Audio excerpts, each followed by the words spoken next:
Halo, Assalamualaikum. Perkenalkan, nama saya Fitriani Widodo dari kelas Viktimologi H NIM 20221011031164.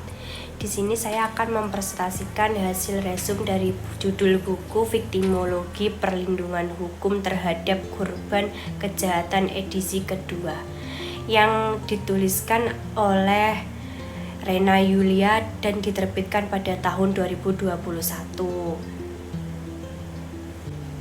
Sebelumnya kita bahas terkait pengertian ruang lingkup viktimologi itu sendiri ya. Ruang viktimologi ini adalah ilmu yang mempelajari korban dalam berbagai aspek, khususnya dalam konteks tindak pidana dan proses penegakan hukum. Pada dasarnya, viktimologi ini mengkaji bagaimana seseorang menjadi korban, faktor-faktor yang membuat korban merasa rentan, serta peran korban dalam sistem peradilan pidana.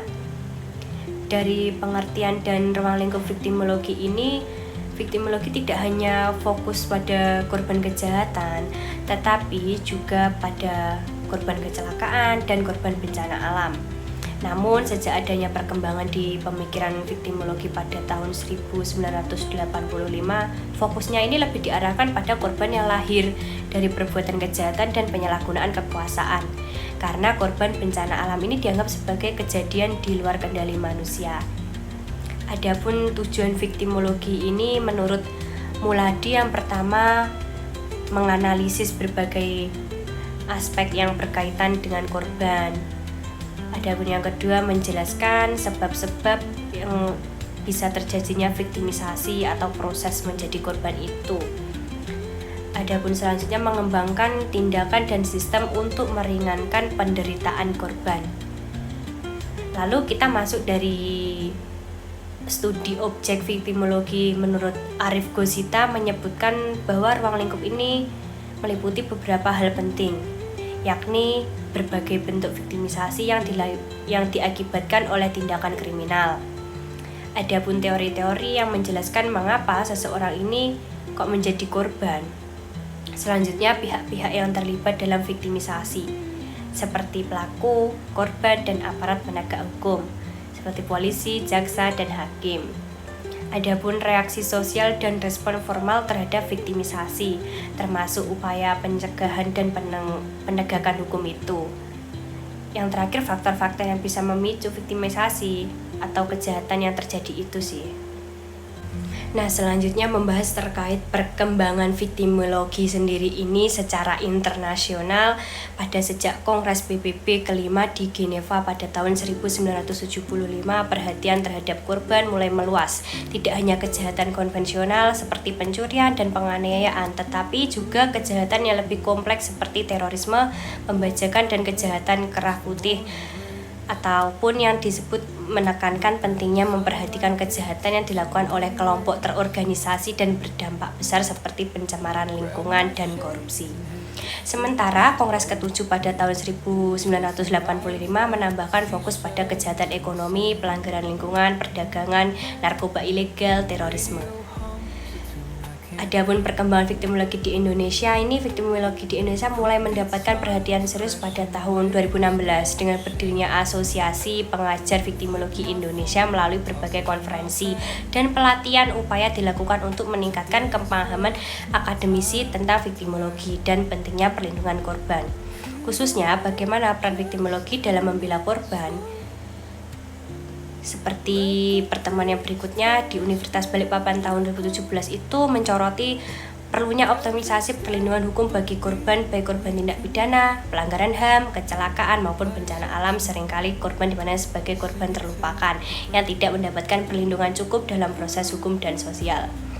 Indonesia juga sudah memiliki peraturan khusus untuk korban bencana alam seperti Undang-Undang Nomor 24 Tahun 2007 tentang penanggulangan bencana dan Peraturan Pemerintah Nomor 21 Tahun 2008. Kajian spesifik viktimologi Indonesia ini pada pertemuan APVI yang membahas perlindungan korban dalam berbagai kategori seperti korban tindak pidana, victims of crime, korban pelanggaran hak asasi manusia, victim of human rights, korban kecelakaan, korban bencana alam, korban penyalahgunaan kekuasaan.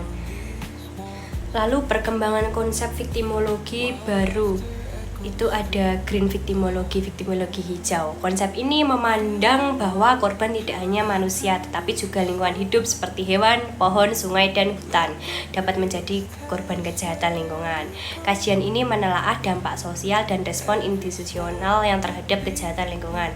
Adapun victimologi 4.0 dan di era digital ini kejahatan berkembang menjadi kejahatan siber seperti penipuan online, peretasan, dan cyberbullying.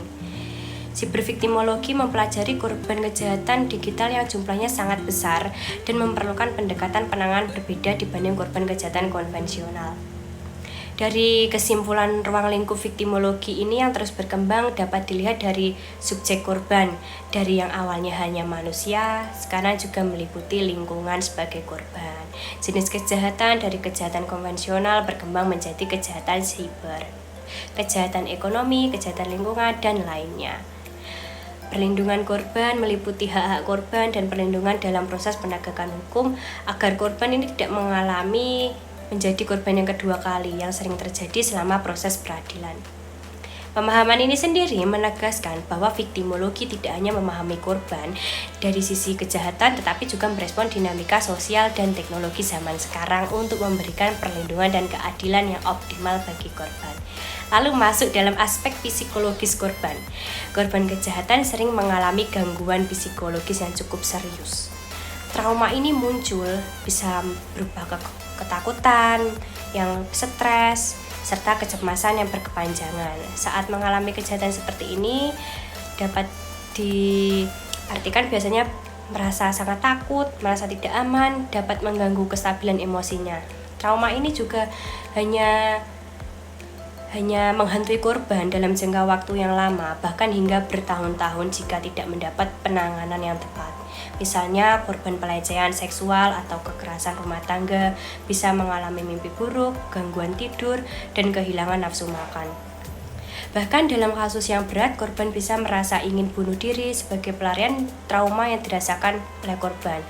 Kalau menurut psikologisnya dalam kriminal, dampak psikologis ini sangat mempengaruhi kehidupan yang sehari-hari korban, mulai dari hubungan sosial, pekerjaan, hingga kepercayaan diri. Penanganan psikologis ini harus profesional, sangat penting untuk membantu korban memulihkan kondisi mental dan emosionalnya. Kalau aspek sosial korban itu sendiri, dampak sosial ini muncul dari kejahatan cukup kompleks. Korban sering mengalami mungkin stigma dari lingkungan sekitar karena persepsi yang salah atau prasangka negatif terhadap mereka. Hal ini menyebabkan korban merasa terisolasi, dijauhi, atau bahkan dikucilkan dari komunitasnya. Kejahatan seperti ini, kekerasan atau pelecehan ini bisa merusak posisi sosial korban. Misalnya korban pelecehan seksual itu pada anak-anak cenderung merasa malu, takut sehingga mereka enggan bercerita atau melapor, yang kemudian menghambat proses mendapatkan perlindungan dan keadilan. Dalam kasus kekerasan rumah tangga, korban sering mengalami pengucilan sosial karena dianggap kelemahan dan tidak mampu menjaga martabatnya.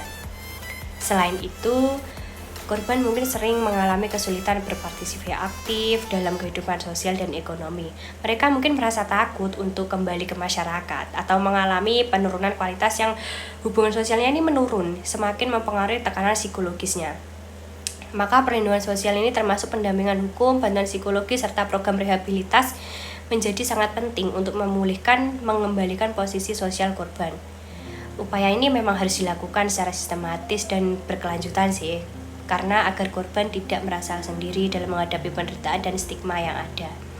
Kalau aspek ekonomi korban, mungkin kerugian ekonomi yang dialami korban kejahatan bisa sangat besar. Mereka sering kehilangan sumber penghasilan akibat cedera atau trauma yang sehingga tidak dapat bekerja. Selain itu, biaya pengobatan, rehabilitas, perawatan psikologis menambahkan beban keuangan kepada korban.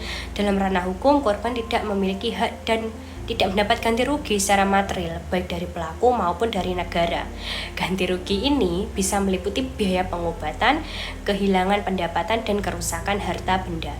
Namun, dalam praktiknya, mekanisme hak korban ini masih menghadapi kendala, seperti sulitnya pembuktian dan lamanya proses pengajuan.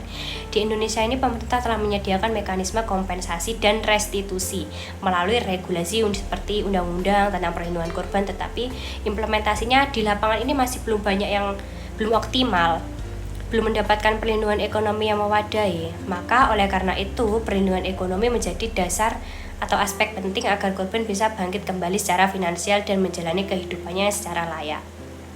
Akhir dari kesimpulan buku Yulia Rena pada tahun 2021 yang telah diterbitkan ini, dari materi ilmu viktimologi ini tidak boleh hanya berhenti pada ranah teori yang menjelaskan siapa dan bagaimana seseorang menjadi korban kejahatan. Tetapi harus lebih dari itu. Viktimologi ini harus diterapkan dalam praktik yang nyata. Karena untuk memastikan korban benar-benar diperoleh atau memperoleh perlindungan dan keadilan dari sistem hukum.